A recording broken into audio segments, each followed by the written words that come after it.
If you're still playing Deepwoken, I'm sure you've been keeping track of the game's recent update schedule. If you haven't, well, there isn't much to say about what we've had thus far besides the outstanding Authority update and the roadmap. However, nestled within this drought of an update is an interesting rework to an otherwise forgotten monster, the Watcher. This didn't look like much initially, but it turns out that this Watcher rework is actually chock full with lore, tying into angels, the Duke, and the entirety of Celtor, actually. How am I getting all this information from a flower petal looking thing that just teleports and glows red? Well, you'll want to watch this whole video, because by the end, I'll expose a gigantic plot hole that may just be sitting there, waiting for someone to call it out. Remember to subscribe, and thank you for 9,000 subscribers. 10k is close behind, hopefully. Thank you. Much love. So recently we were blessed with the rework of a monster that's been commonly neglected by the game, the Watcher. Initially there wasn't much to say about this rework besides some sweet visual touch-ups and the Watcher popping barrel rolls around Arisia. However, there was a secret update to an unexpected item, the Angel Mask. Turns out it gained a talent called the Angel's Guise, which actually allows you to speak to Watchers. Think Five Nights at Freddy's 2, where you wear a spare Freddy mask to confuse the animatronics. It's that kind of vibe. However, instead of simply confusing the enemy like FNAF's mask did, the Sworn Angel Mask allows you to have full-blown conversations with the Watchers. What's interesting is that there are two different types of Watcher dialogue that you can proc here. What's the difference? Well, Watchers can be found in both the depths and on the surface. Besides the depths, they're only found in the Temple of the Forgotten Flame. Let's quickly run through their two differing instances of dialogue, starting with the Watchers found within the depths. Why approach? Why shirk duty? I have a few questions. Questions from a drone. Why answer? What need? I'm kinda bored.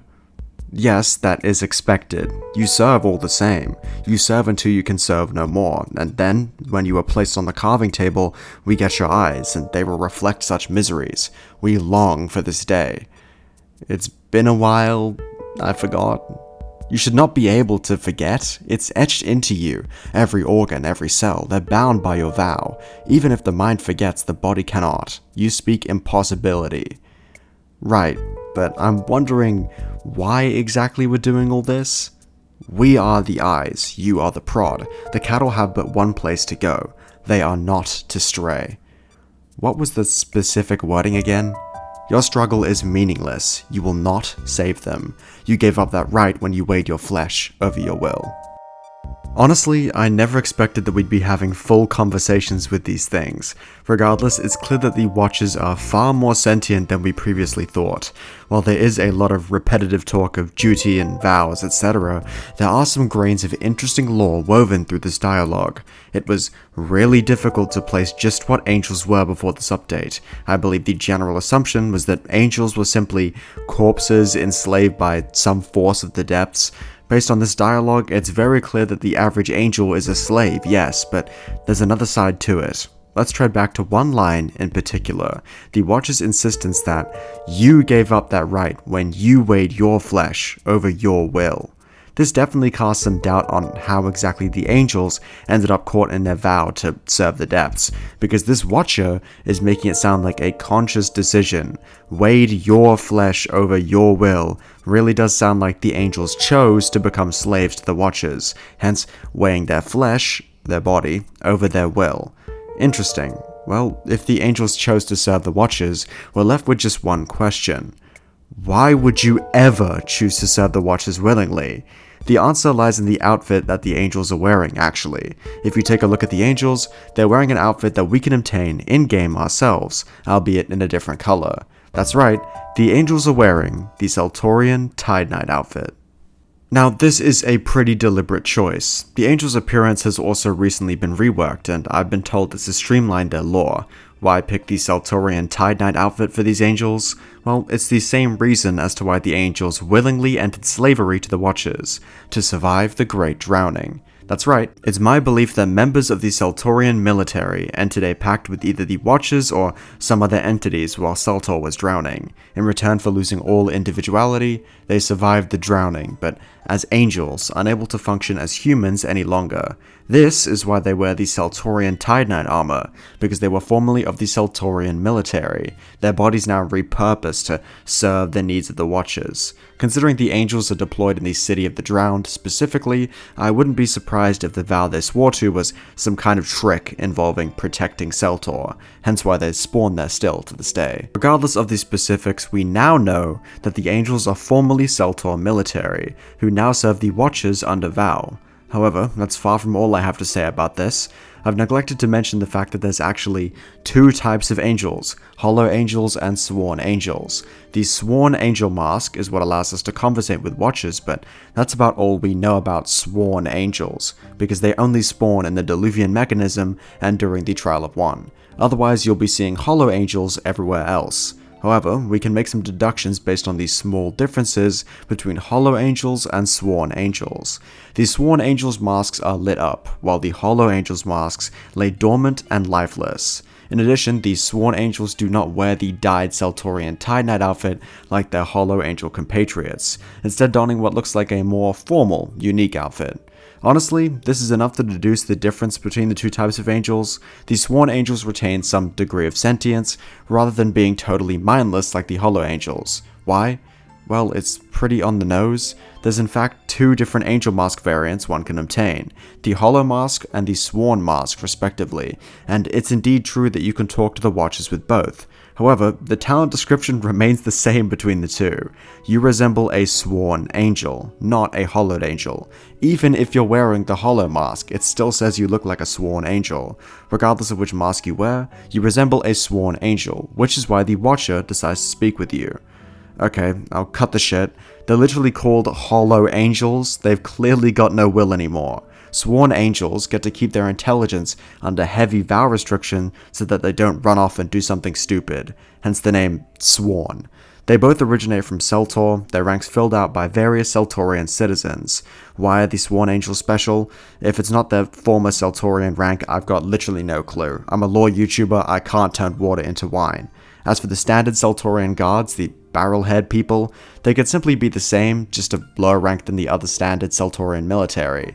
In short, they may have been too ass at combat to qualify to become a regular angel. But that's enough about the angels. There's a whole different dimension to the Watchers, specifically touching on their involvement with not just the people of Celtor, but Celtor's most infamous former inhabitant. That's right, this video is also going to cover the Duke of Arezia. How? Well, if you've got a keen ear, you'll remember that I previously mentioned Watchers on the surface having vastly different dialogue to the ones in the depths. You're gonna lose your shit when you see this dialogue, man. How kind of you to visit, Thrall. Fortune has found me. Though I missed the last feasting, I now have the best seat in the house for the next. How did you miss the last? The thinning plays tricks even on the aware. We did not foresee that this spit of land would drift so. It has been an amusing detour. What was stolen from below? A plaything, perhaps? The lordling has served our ends well, even if he did not become a thrall as you did. These three lines have given me more grief than any dialogue in recent memory. The first thing to touch on is how the Watcher mentions missing the last feasting. This, undoubtedly, is referring to the Great Drowning. Why did he miss the Great Drowning? Well, you'd assume it's because the Watcher was on Arezia while it drifted into the Void Sea, leaving the island stuck fast in time dilation. We know that Arezia drifted into the Void Sea for a significant amount of time, randomly returning somewhere else. We also know that Duke was the one who sent Arezia into the Void Sea, as per Alistair dialogue. I was trying to get here before Duke Arezia sent us into the Void Sea. What's interesting is that we also know Duke witnessed Celtor drown personally. If Duke was the one who drifted Arezia, he'd be stuck in time dilation himself, right? Because he's on the island? So how the fuck was he witnessing Celtor drown? If the Watcher's missing the drowning of Celtor because the island's drifting, the Duke should be missing the drowning too, considering he's in the same place. He's the one that made the island drift, but somehow he's witnessed the drowning while the Watcher at Arezia hasn't. Do you see the contradiction yet? The Duke of Arezia cannot be in two places at once. This can be explained, albeit with some leaps in logic. I've spent hours mulling over the possibilities here, since we're stuck fast between the Duke either witnessing the drowning or blocking the Watcher from witnessing the drowning. We must choose one. The obvious answer is the Duke witnessing the drowning. Not only is it key to his character, it's been factually stated in his glossary entry that he has indeed seen the drowning with his own 2 eyes. However, I also believe that Duke did indeed send Arisia to the Void Sea. The catch? The drift the Watcher refers to happened way before any of this, during the drowning itself. Confused? Here's the timeline for simplicity's sake. Arisia is attached to, or located near Celtor. Duke witnesses the great drowning of Celtor, either fleeing before the horror sunk Celtor or escaping the depths, it doesn't really matter. The Watcher chose to station himself at Arisia due to how close it is to Celtor, but Arisia actually breaks off of its own accord during the Great Drowning, starting to drift with the tide and causing the Watcher to miss the event entirely. Duke returns to Arisia, which is now drifting with the tide. Duke acquires the Forge by finding a way past the Watcher at the temple and drags it to his mansion. Duke starts massacring innocents and dragging them to the Forge. Duke somehow drifts Arisia into the Void Sea, helped by the fact that Arisia is no longer stationary and flows with the currents. This takes the Watcher with him, explaining the amusing detour dialogue. This is the only timeline of events that I could conjure up without an obvious plot contradiction. The real only issue here is the Watcher's dialogue. While I do feel that the devs intended the drift to refer to Duke's actions, this is the only explanation that makes sense. Arisia drifted through the regular sea during or following the Great Drowning, and later drifted into the Void Sea after Duke Arisia returned with a vengeance. These two drifts are fundamentally different. This distinction allows the timeline to function as normal. This is what happened to the Duke, to the Watcher, to Celtor. With that, I take my leave. Thank you for watching, good night, and be well. Much love.